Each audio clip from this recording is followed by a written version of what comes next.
The flashbang grenade exploded through the Hendersons' front window at exactly 11:47 p.m., sending shards of glass cascading across their hardwood floors like deadly confetti. Sarah Henderson's scream pierced the night as armed figures in tactical gear stormed through her front door, their boots thundering against the peaceful suburban silence that had, until this moment, defined Maple Street for the past 15 years. "Get down! Get down now!" The commands echoed from multiple directions as red laser dots danced across family photos and children's artwork taped to the refrigerator. Little Emma Henderson, only 7 years old, clutched her stuffed elephant as her father David threw himself over her small frame, his heart hammering against his ribs like a caged bird desperate for escape. 3 houses down.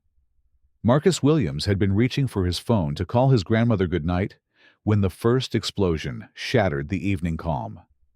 The 17-year-old froze, his hand suspended in midair, as the distant sounds of shouting and breaking glass filtered through his bedroom window. He moved toward the glass, pulling back the curtain just enough to see the chaos erupting on his normally quiet street. Flashing red and blue lights painted the neighborhood in alternating waves of emergency colors. Police cruisers lined both sides of Maple Street like a military convoy, their doors flung open, officers crouched behind them with weapons drawn.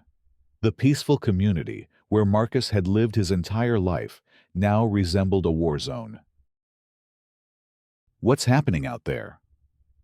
His mother Denise appeared in his doorway, her voice tight with worry.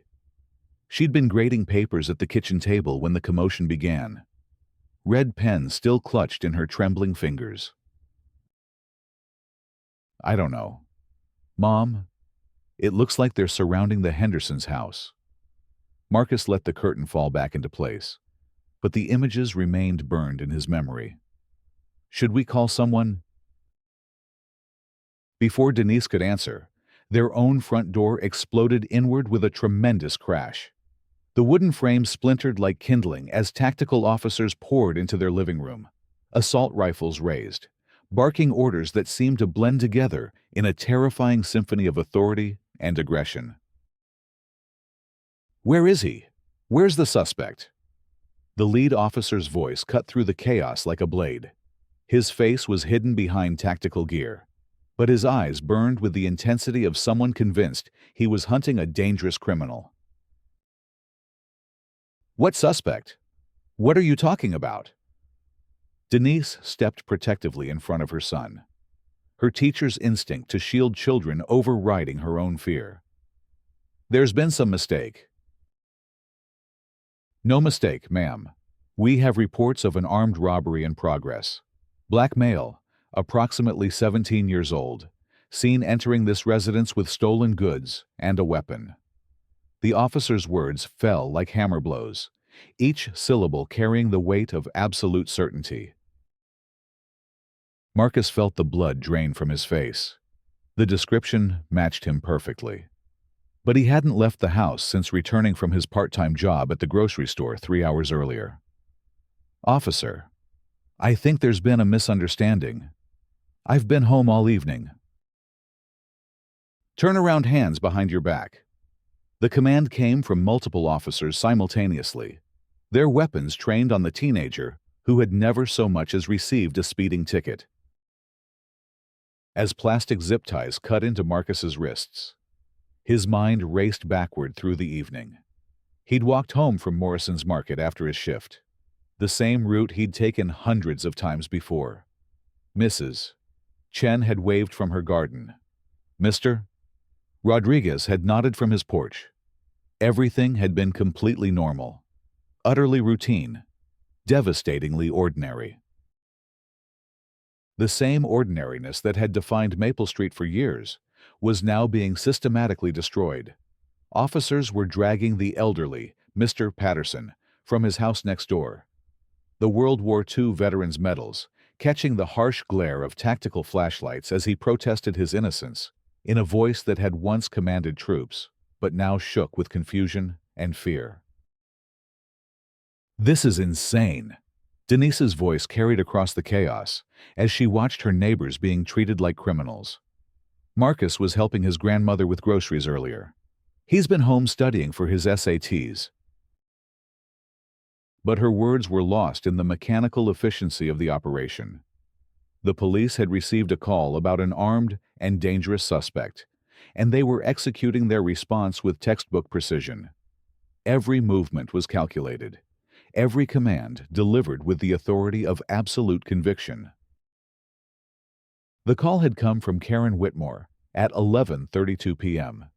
She lived in the largest house on Maple Street, a sprawling colonial that she'd inherited from her parents, along with their sense of entitlement and their suspicion of anyone who didn't look exactly like them.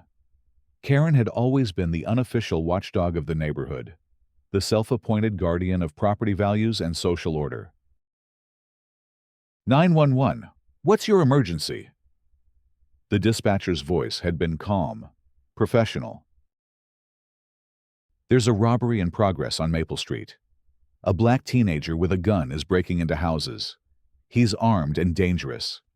Send everything you have. Karen's voice had trembled with what sounded like genuine terror. But beneath the fear lay something else, a satisfaction that she was finally able to act on suspicions she'd harbored for months. She'd been watching from her second-floor window when Marcus walked past her house earlier that evening.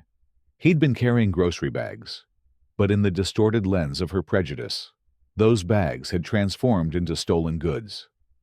His confident stride had become the swagger of a criminal. His presence in her neighborhood had become an invasion. The dispatcher had asked for details, and Karen had provided them with the certainty of an eyewitness. She described seeing Marcus force his way into multiple homes, described him threatening elderly residents, described a weapon that existed only in her imagination. Each false detail was delivered with the conviction of absolute truth, and the 911 system responded exactly as it was designed to. Within minutes, the call had been classified as a high-priority emergency. Armed robbery in progress. Multiple victims. Dangerous suspect. The response was immediate and overwhelming, exactly what Karen had wanted. Now, as Marcus was shoved into the back of a police cruiser, the consequences of her lie were rippling through the neighborhood like shockwaves from an earthquake. The peaceful community that had been their shared home was being torn apart by weapons and accusations, by fear and misunderstanding. Mrs. Chen had been pulled from her house in her nightgown, her arthritis making it impossible for her to comply quickly enough with the officer's commands. They'd mistaken her slow movements for resistance, her confusion for defiance. Now, she sat on her front steps, wrapped in a blanket provided by a younger officer who'd finally recognized that she posed no threat to anyone. The Rodriguez family had been separated during the search of their home. 8-year-old Sophia was crying for her mother, while officers ransacked their living room, looking for evidence of the crime that had never occurred. Picture frames were overturned, drawers emptied, a lifetime of memories scattered across the floor in pursuit of stolen goods that didn't exist. Through it all, Karen watched from her window, with a mixture of vindication and growing unease. The response was more dramatic than she'd anticipated, but she told herself it was necessary. These people needed to understand that Maple Street had standards, had expectations. Marcus Williams and his family might live here, but they would never truly belong. The irony was lost on her that the Williams family had been the heart of the neighborhood's community spirit for years. Denise had organized every block party, every charity drive, every effort to beautify their shared space. Marcus had shoveled snow from elderly neighbors' driveways without being asked, had helped carry groceries, had been the kind of teenager that communities desperately needed more of. But those acts of kindness had never registered in Karen's worldview. She saw only what her prejudices allowed her to see, heard only what her fears allowed her to hear. And tonight, Those fears had transformed a grocery run into an armed robbery, a helpful teenager into a dangerous criminal. The search of the Williams house yielded nothing because there was nothing to find. No stolen goods, no weapons, no evidence of any crime beyond the manufactured one that existed only in Karen's twisted perception. But the damage was already done. The neighborhood had been violated, families traumatized, trust destroyed. Marcus sat in the police cruiser, his wrists aching from the zip ties, watching his neighbors emerge from their homes like survivors of a natural disaster. The community that had raised him, that had watched him grow from a small boy into a young man, was now surveying the wreckage of a single phone call. "There's been a mistake," he said to the officer beside him. "I haven't done anything wrong." The officer, whose name tag read Johnson, looked uncomfortable. He'd been expecting to find evidence, to uncover the weapons and stolen goods that the 911 caller had described with such certainty. Instead, he'd found a teenager's bedroom filled with college brochures and scholarship applications, a kitchen where homework was spread across the table beside a half-finished cup of tea. "We're investigating," Johnson replied, but his voice lacked the conviction it had carried earlier. The caller was very specific about what she saw. "What caller?" Marcus's question hung in the air between them, heavy with the weight of dawning understanding. Johnson hesitated. "A neighbor reported seeing you commit armed robbery. She said you were threatening people, that you had a weapon." The pieces began to fall into place in Marcus's mind. There was only one neighbor who had ever looked at him with suspicion. Only one person who had made his family feel unwelcome on their own street. Karen Whitmore had complained about their music being too loud during last summer's block party. Even though it had been barely audible, she'd questioned whether their guests had permission to park on the public street. She'd found fault with everything they did, every way they existed in the space they called home. Karen Whitmore called this in. "Didn't she?" Marcus's voice was steady, but inside, he felt something breaking apart, not just his faith in his neighborhood, but his understanding of how the world worked. He'd been raised to believe that truth mattered, that evidence mattered, that being a good person would protect him from injustice. Johnson's silence was answer enough. 3 blocks away, the real story was being recorded by technology that Karen had forgotten existed. The Hendersons' doorbell camera, installed last month after a package theft scare, had been faithfully documenting everyone who passed their house. The high-definition footage showed Marcus walking past at 8:43 p.m., carrying grocery bags, stopping to help Mrs. Patterson's cat down from a tree, continuing toward his own home with the unhurried pace of someone who belonged exactly where he was. But the camera had captured something else, something that would prove far more significant. At 11:15 p.m., it had recorded Karen Whitmore standing at the end of her driveway, her phone pressed to her ear, her eyes fixed on the Williams house. The timestamp proved that she had made her 911 call while looking directly at a house where nothing was happening, while describing crimes that existed only in her imagination. David Henderson discovered the footage while trying to document the damage to his home for insurance purposes. The flashbang had destroyed his front window, but it had also revealed something far more valuable: the truth.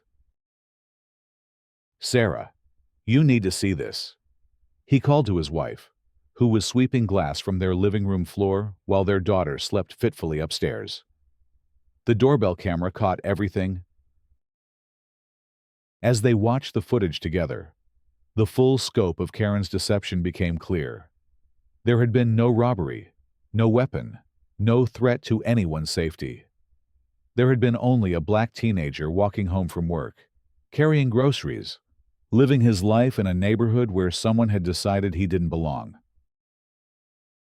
"We have to show this to the police," Sarah said, her voice shaking with anger. That boy is innocent. His family is innocent. This whole nightmare happened because of a lie. They copied the footage to David's laptop and walked outside, where the police operation was still in progress. Officers were finishing their searches, finding nothing because there was nothing to find. The tactical teams were beginning to pack their equipment, the adrenaline of the response giving way to the confusion of its aftermath. "Excuse me, Sergeant." David approached the commanding officer. "I think you need to see this. Our doorbell camera recorded everything that happened tonight." The footage played on the laptop screen, silent testimony to the truth. Marcus walking peacefully past their house. Karen making her phone call while staring at the Williams home. The timestamp proving that her description of crimes in progress was fabricated from beginning to end. The sergeant's face grew darker with each passing second of video. He'd led hundreds of operations in his career, but he'd never been played like this. Never been used as a weapon in someone's personal vendetta. The violation he felt was almost physical, the knowledge that his officers, his department, his authority had been manipulated by a lie. "Get me Mrs. Whitmore," he said to one of his officers. "Now." Karen had been watching the aftermath from her window, savoring what she believed was her victory. The Williams family had been humiliated, their son arrested, their home violated. The message had been sent, the hierarchy restored. Maple Street would remember this night, would remember who really belonged and who was merely tolerated. But her satisfaction turned to ice when she saw two officers walking up her driveway, their expressions grim with purpose. She met them at her front door, trying to project the authority of someone who had done the right thing, who had protected her community from a dangerous threat. "Mrs. Whitmore, we need to talk to you about your 911 call tonight," the first officer said. "Of course. I hope you caught him. I hope you found evidence of what he was doing to our neighborhood." Karen's voice carried the righteousness of someone who believed her own lies, who had convinced herself that her prejudices were facts. "Ma'am, we've reviewed security footage from the neighborhood. The young man you accused was walking home from work, carrying groceries. There was no robbery, no weapon, no threat to anyone's safety." The officer's words were delivered with professional restraint, but underneath lay a controlled fury at being used. Karen's face went pale, but she maintained her defiance. "That's impossible.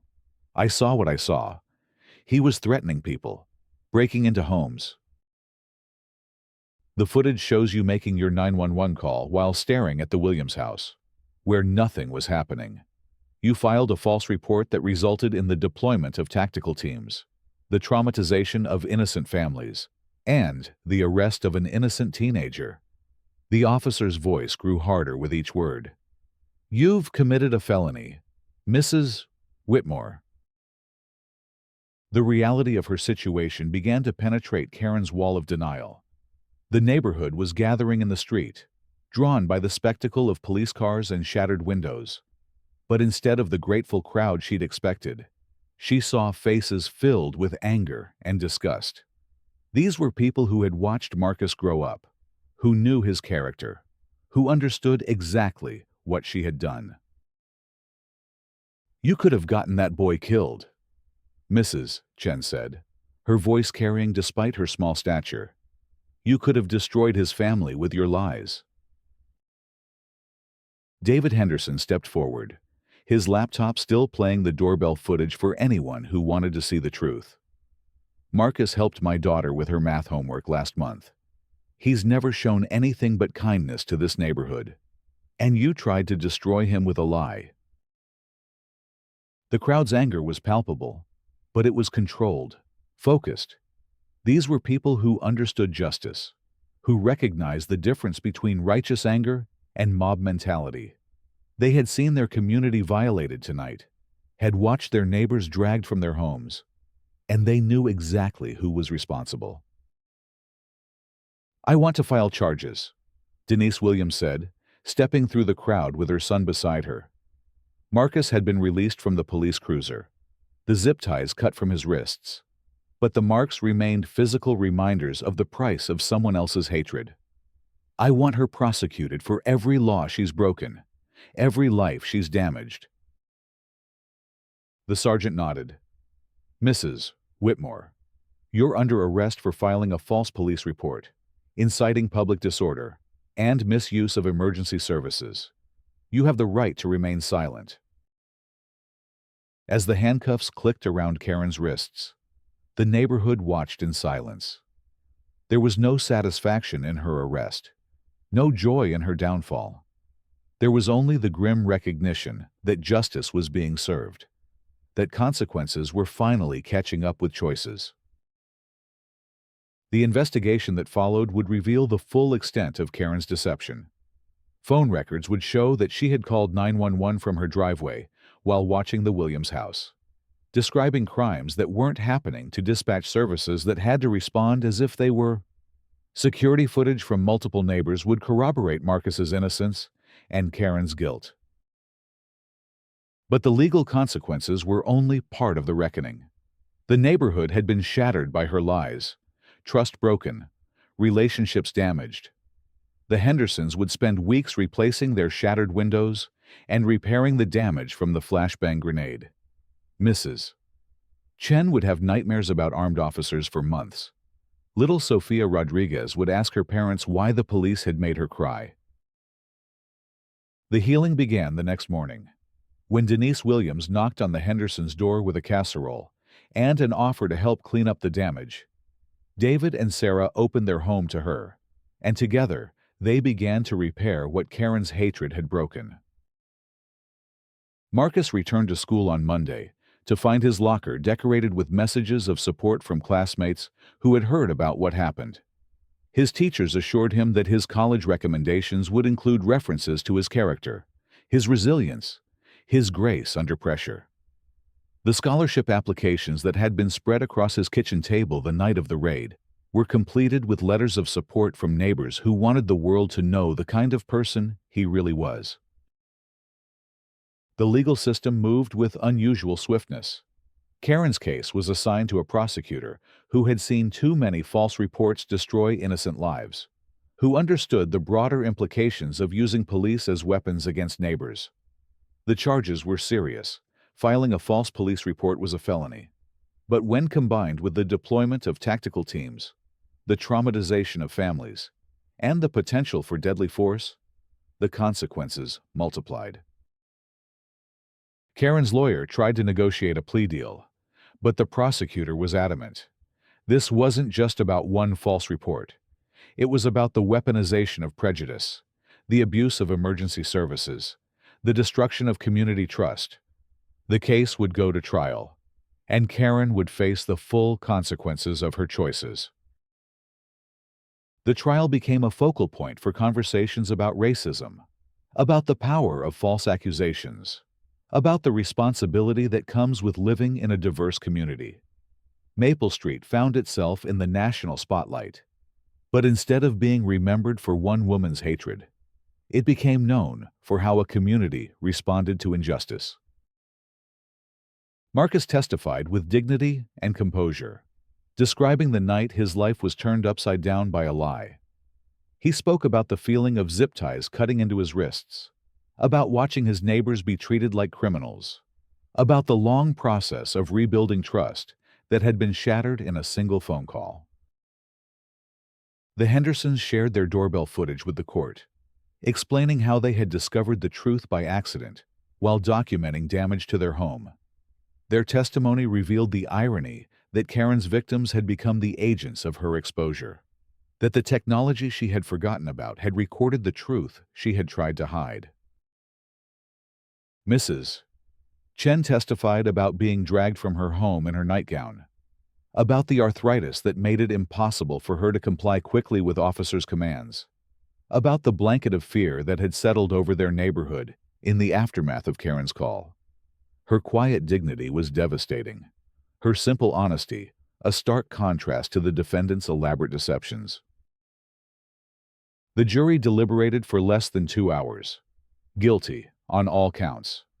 The evidence was overwhelming, the intent clear, the consequences undeniable.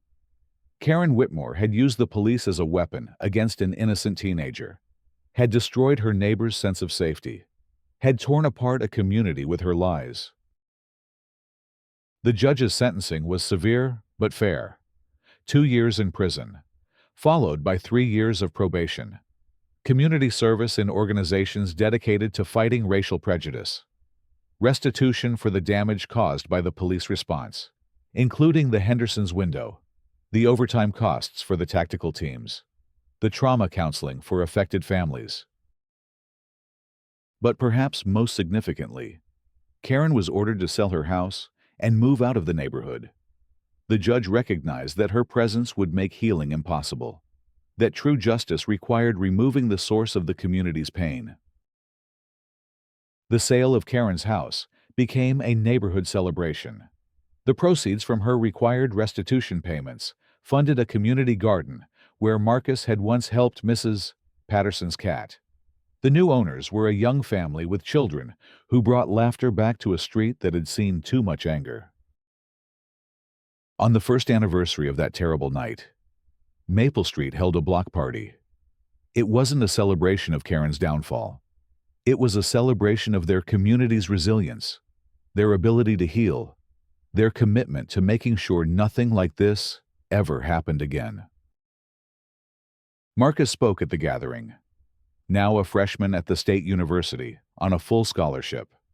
His words were simple but powerful. We can't control the hatred that others bring into our lives, but we can control how we respond to it. We can choose to let it divide us, or we can choose to let it make us stronger.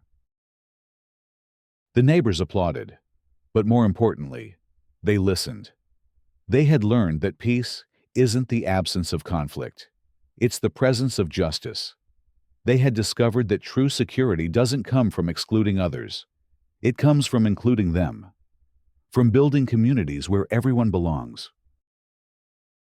The streetlights glowed warm and steady as the gathering continued into the evening. Children played on lawns where tactical officers had once crouched behind police cars. Elderly residents sat in lawn chairs where they had once been forced to their knees. Families shared food where homes had once been searched for evidence of crimes that never occurred. The transformation was complete, but the memory remained, not as a source of pain, but as a source of strength. Maple Street had faced its darkest hour and emerged into the light. They had confronted hatred and chosen love. They had seen their community shattered and rebuilt it stronger than before. As the evening wound down and neighbors began to drift back to their homes, Marcus walked the same route he had taken that night 1 year earlier, past the Hendersons' house with its new window, past Mrs. Chen's garden with its growing vegetables, past the space where Karen's house had stood and where new neighbors were building new memories. The street was quiet now, peaceful in the way that comes not from the absence of conflict, but from its resolution. The security cameras still recorded the comings and goings of daily life, but now they served as guardians of truth rather than witnesses to lies. Marcus reached his front door and paused, looking back at the neighborhood that had tested him, broken him, and ultimately embraced him.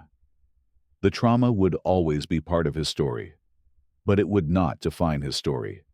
He had learned that home isn't just a place where you live. It's a place where you belong, where you're valued, where you're protected by people who see your humanity rather than your skin color. Inside his house, college textbooks waited on the kitchen table where homework had once been scattered by searching officers. His mother was grading papers in the same spot where she had been working when their world exploded. His father was reading in his favorite chair, the same chair where he had been sitting when strangers burst through their door. The rhythms of normal life had returned, but they were richer now, deeper. The family that had been victimized had become advocates, speaking at community forums about the dangers of false accusations, the importance of knowing your neighbors, the power of doorbell cameras to reveal truth in an age of lies. Denise had been promoted to assistant principal, her handling of the crisis having demonstrated leadership qualities her school district valued. David had started a neighborhood watch program, but not the kind that viewed outsiders with suspicion, the kind that watched out for each other, that built relationships rather than barriers. The ripple effects of that terrible night had spread far beyond Maple Street. Police departments reviewed their protocols for responding to reports of suspicious activity. 911 dispatch centers implemented additional verification procedures for high-impact calls. Legislators debated bills that would increase penalties for false reports that resulted in SWAT deployments. But the most important changes were smaller, more personal. Neighbors who had lived side by side for years without really knowing each other had become friends. Children who had played together were now growing up with a deeper understanding of fairness and justice. Elderly residents who had once felt vulnerable now felt protected by a community that had proven it would fight for them. The story of Maple Street became a case study in criminal justice classes, a cautionary tale about the weaponization of emergency services, a testament to the power of communities to heal from trauma. But for the people who lived it, it was simply their story, the night everything changed, and the years that followed when they rebuilt their neighborhood into something stronger, more beautiful, more just than it had ever been before. As Marcus turned off his bedroom light and settled into sleep, he could hear the familiar sounds of his neighborhood through his window, the distant hum of air conditioners, the soft closing of car doors, the gentle murmur of late-night conversations on front porches.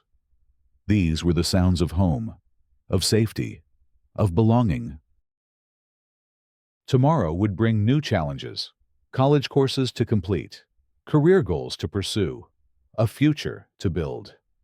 But tonight, he was simply a young man in his own room, in his own house, on his own street, surrounded by neighbors who knew his name and valued his presence. The nightmare had ended. The dream of true community had begun. Outside his window, Maple Street slept peacefully under stars that had witnessed both its darkest hour and its finest moment. The streetlights cast their gentle glow on empty sidewalks where children would play tomorrow, on driveways where neighbors would wave to each other, on a community that had faced its demons and chosen to become better rather than bitter. The night was quiet now, but it was the quiet of peace rather than fear, of resolution rather than tension. Maple Street had learned that justice delayed is justice denied, but justice delivered is a foundation upon which stronger communities can be built. They had discovered that the antidote to hatred is not just love, but action, the daily choice to see neighbors as individuals rather than stereotypes, to build bridges rather than walls, to create the kind of community where everyone can walk home safely, carrying groceries, living their lives, belonging exactly where they are.